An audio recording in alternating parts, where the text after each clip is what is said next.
그래서 이렇게 설교를 하러 올라오면 모두의 그 간절한 눈빛이 나 잘 살고 있다고 확인해 주세요. 오늘은 아니라고 좀 뒤집지 좀 마세요. 뒤집는 게 아니고 뭘 해야 되는 거예요. 뭘? 사랑하는 두 연인이 만났다. 그럼 그 긴밀함이 이런 그의 인품, 정성, 그리고 어떤 실력으로 드러나야 되는데 매일 선물만 주고 돌아가고 선물만 주고 돌아가고 그러면 그 사람하고 결혼을 하겠어요? 이미 했다고요? 하나님이 은혜와 믿음으로 우리를 향한 하나님의 의지, 목적을 포기하시지 않는 분이며 우리를 그의 자녀로 삼고 있다면 신앙생활이 왜 어려운가?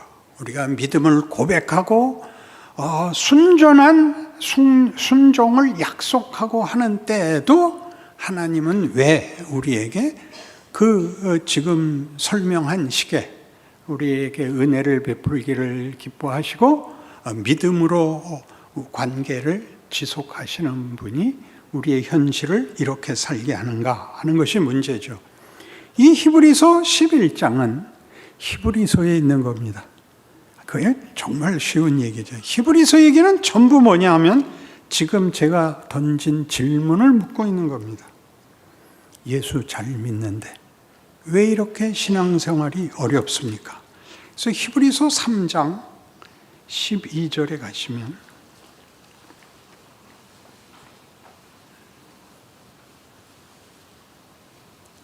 무슨 얘기를 다루나 보십시오.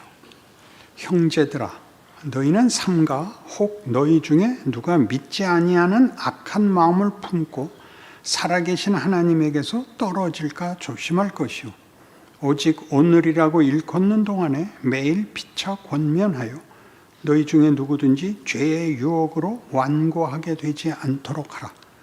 우리가 시작할 때 확신한 것을 끝까지 견고히 잡고 있으면 그리스도와 함께 참여한 자가 되리라.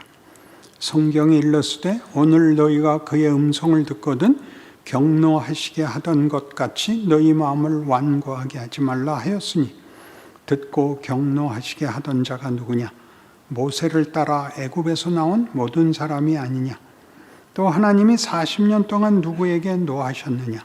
그들의 시체가 광야에 엎드러진 범죄한 자들에게가 아니냐? 또 하나님이 누구에게 맹세하사 그의 안식에 들어오지 못하리라 하셨느냐?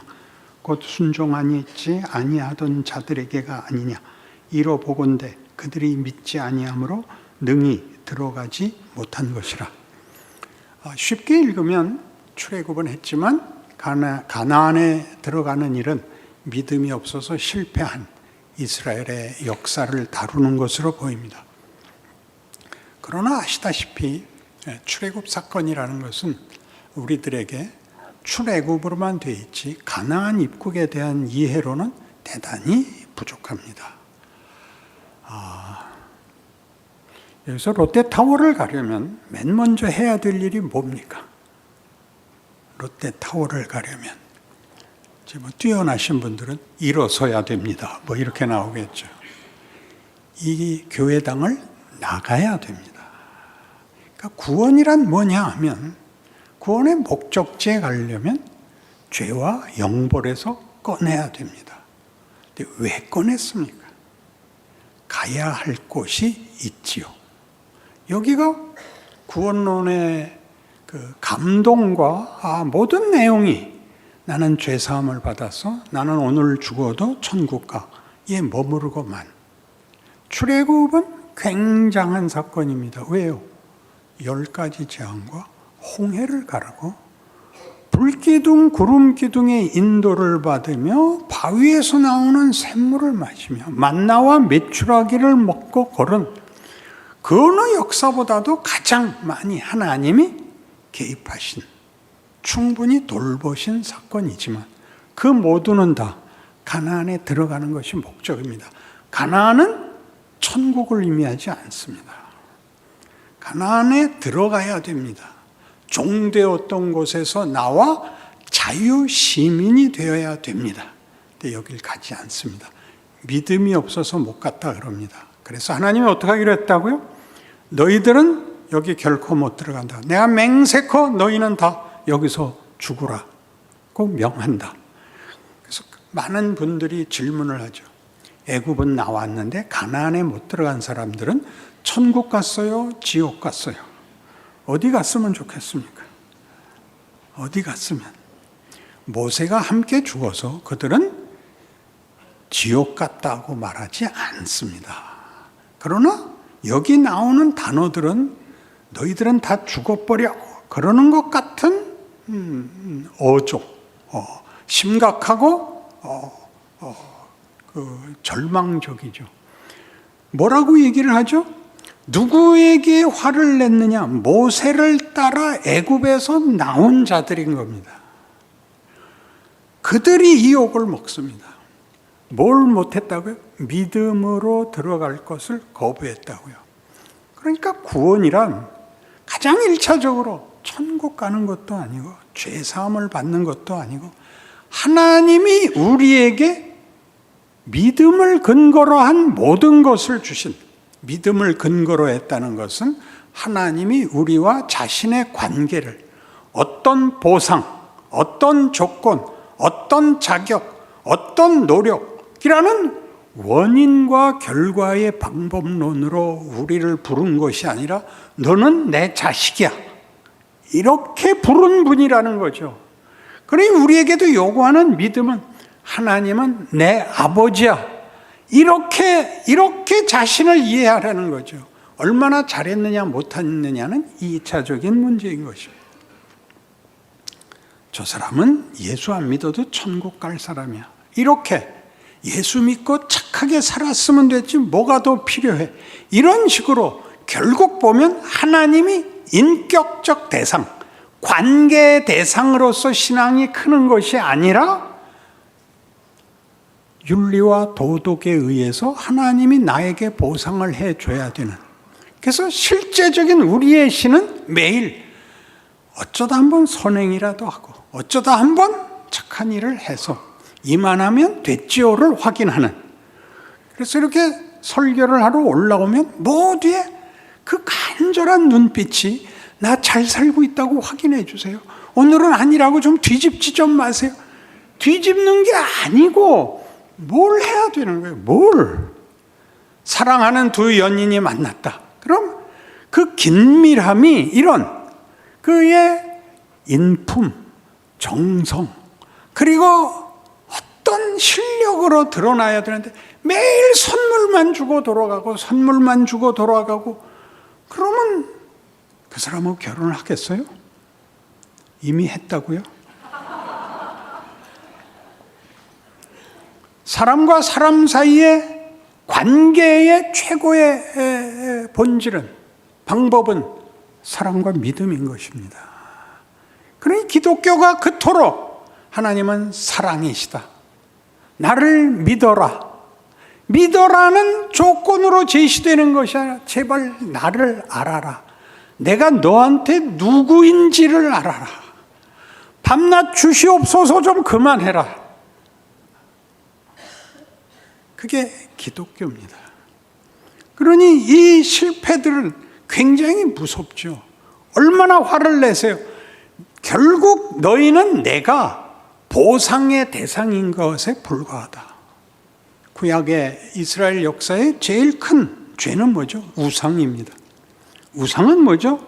내가 원하는 것을 해주는 신입니다. 하나님이 우상을 그토록 미워해서 이사야 42장 8절 같은 데서는 여호와는 내 이름이다. 나는 내 이름을 다른 이에게, 내 영광을 우상에게 주지 않겠다. 그게 뭐예요?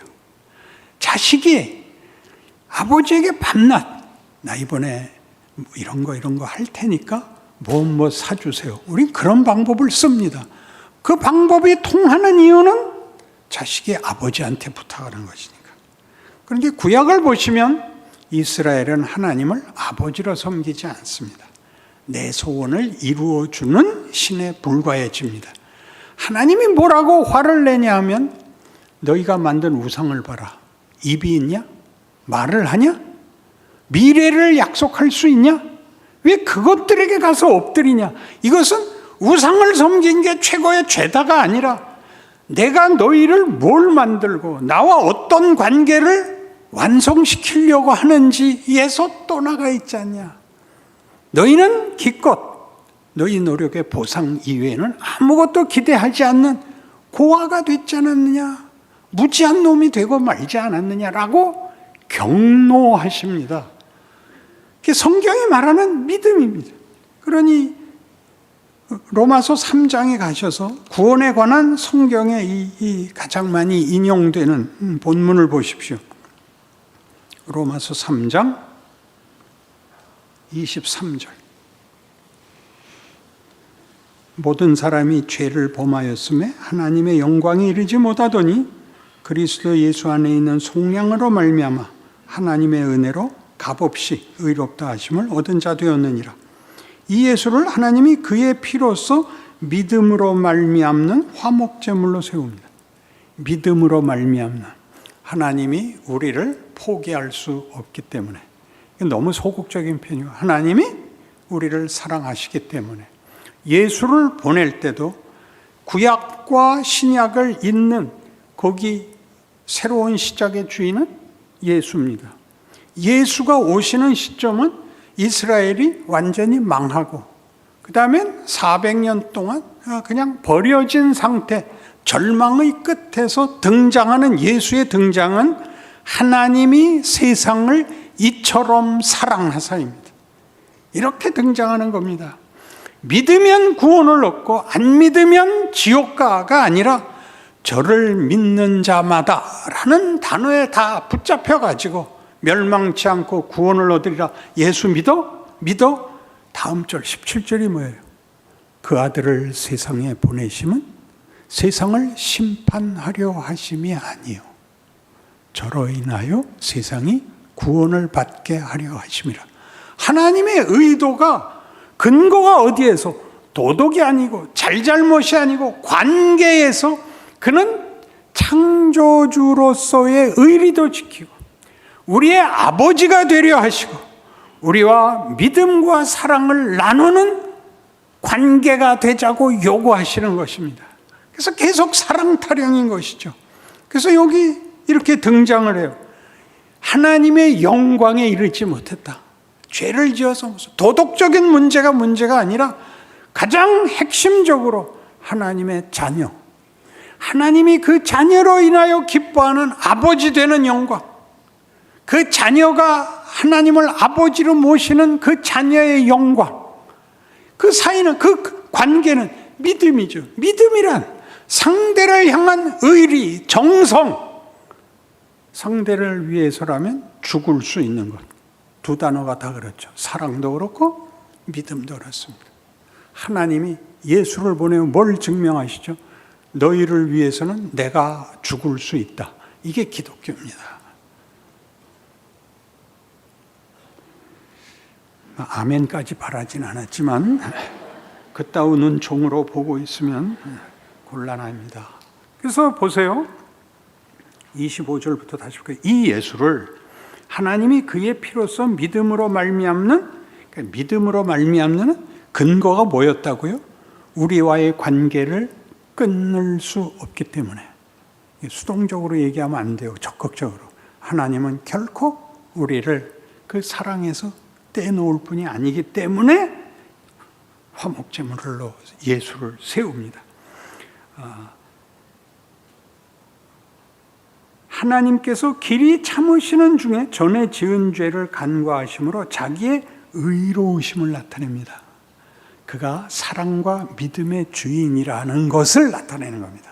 이 의는 그의 오르심, 하나님의 하나님다우심을 나타냅니다. 곧 이때 자기의 의로우심을 나타내서 자기도 의로우시며 또 예수 믿는 자를 의롭다 하려 합니다. 우리로 하여금 답다를 만들어내는 것입니다.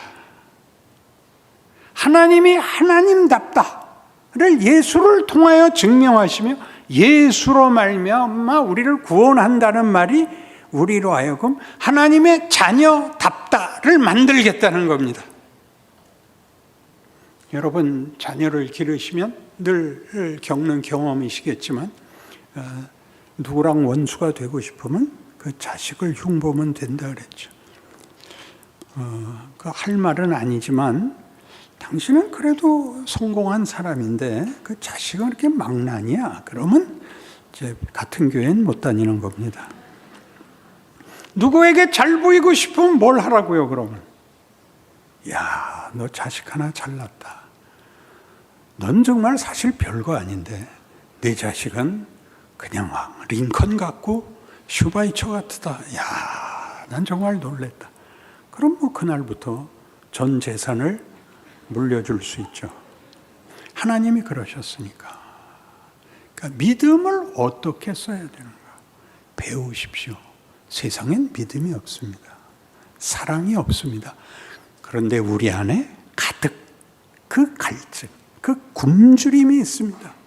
그건 사람에게서 찾을 수 있는 것이 아니고 하나님에게서 찾아야 했던 것이고, 그러면 우리는 세상이 뺏어간 사랑과 믿음에 대하여 우리가 넉넉한 자로, 나눌 수 있는 자로 서게 될 것입니다. 그것이 구원입니다.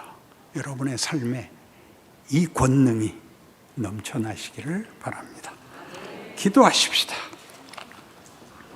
하나님 아버지, 우리가 살면서 제일 많이 겪는 것은 싸움입니다. 불평, 원망, 분노, 보복이 전부죠. 우리도 싫습니다. 우리가 원하는 것은 평화와 행복입니다. 그건 아무 문제가 일어나지 않는 것이 아니라 내가 사랑과 믿음에서 성숙해야 됩니다. 다른 것으로는 안 됩니다. 하나님을 아는 것으로, 하나님의 사랑과 믿음의 대상인 것을 아는 것으로 이 세상을 이기는 우리의 인생이 되게 하여 주시옵소서. 예수님 이름으로 기도합니다. 아멘.